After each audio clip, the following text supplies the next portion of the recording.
Sel tumbuhan. Ini merupakan macam-macam tumbuhan. Ini merupakan sel tumbuhan. Sel tumbuhan adalah unit terkecil yang menyusun tubuh makhluk hidup.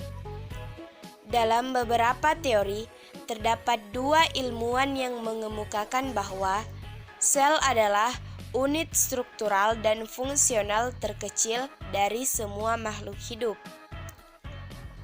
Macam-macam sel ada dua, yaitu prokariotik tidak memiliki membran inti sel dan eukariotik memiliki membran inti sel.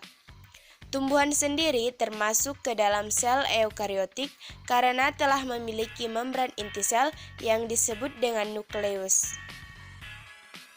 Baiklah, ini merupakan sel tumbuhan.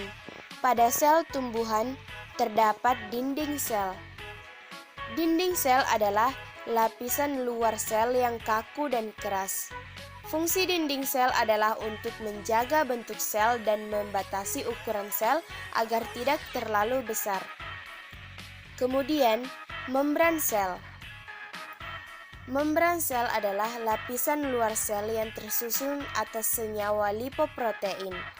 Fungsi membran sel adalah melindungi sel dan melakukan seleksi terhadap zat yang akan keluar masuk sel.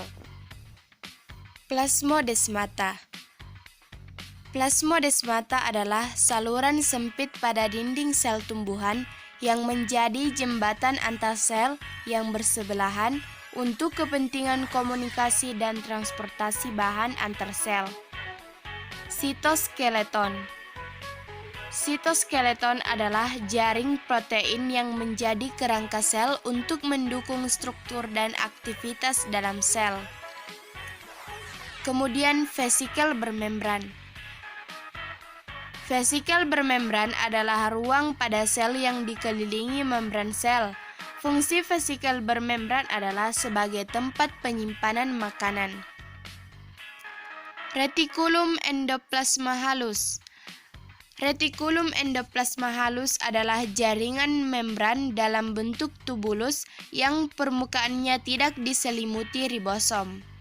Fungsi retikulum endoplasma halus atau RE halus adalah untuk sintesis karbohidrat dan lipid, detoksifikasi dan pembentukan glikogen.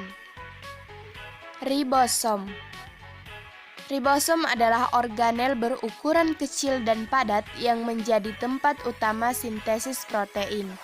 Jumlahnya banyak di setiap selnya dan tersebar di sitoplasma dan retikulum endoplasma kasar. Nukleus. Nukleus atau inti sel adalah organel yang mengandung materi genetik seperti DNA dan RNA.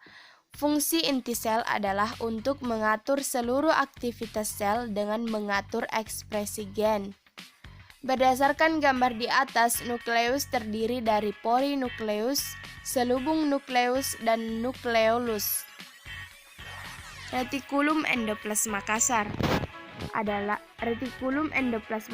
adalah jaringan membran berbentuk seperti labirin 3 dimensi yang permukaannya diselimuti ribosom. Fungsi retikulum endoplasma kasar atau RE kasar adalah melakukan sintesis protein dan terlibat dalam sintesis lipid. Badan Golgi. Badan Golgi adalah organel yang terdiri dari serangkaian kantung pipih bertumpuk yang disebut cisterne. Fungsi badan Golgi adalah mengemas protein ke dalam vesikel sebelum dikirim ke tujuan. Vesikel Golgi. Vesikel Golgi adalah organ yang terdiri dari cairan tertutup membran lipid bilayer. Fungsi vesikel Golgi adalah sebagai alat transportasi yang mengantar protein dan lemak dari retikulum endoplasma atau RE ke badan Golgi. Sitoplasma. Sitoplasma adalah zat semi cair yang berada di antara membran sel dan inti sel. Cairan itu 70 sampai 90% terdiri dari air.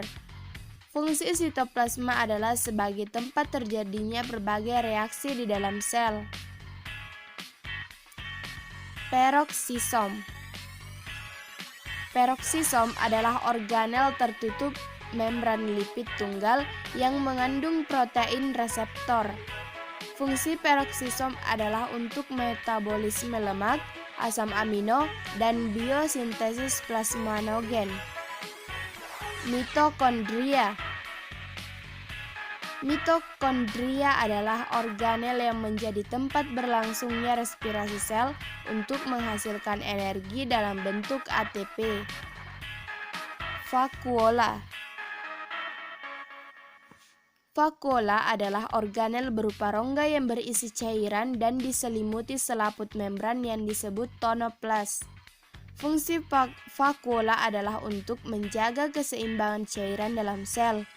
Vakuola pada tumbuhan berukuran cukup besar hingga mendominasi sel itu sendiri. Kloroplas. Kloroplas adalah organel bermembran dan berwarna hijau karena mengandung klorofil. Fungsi kloroplas adalah sebagai tempat terjadinya fotosintesis.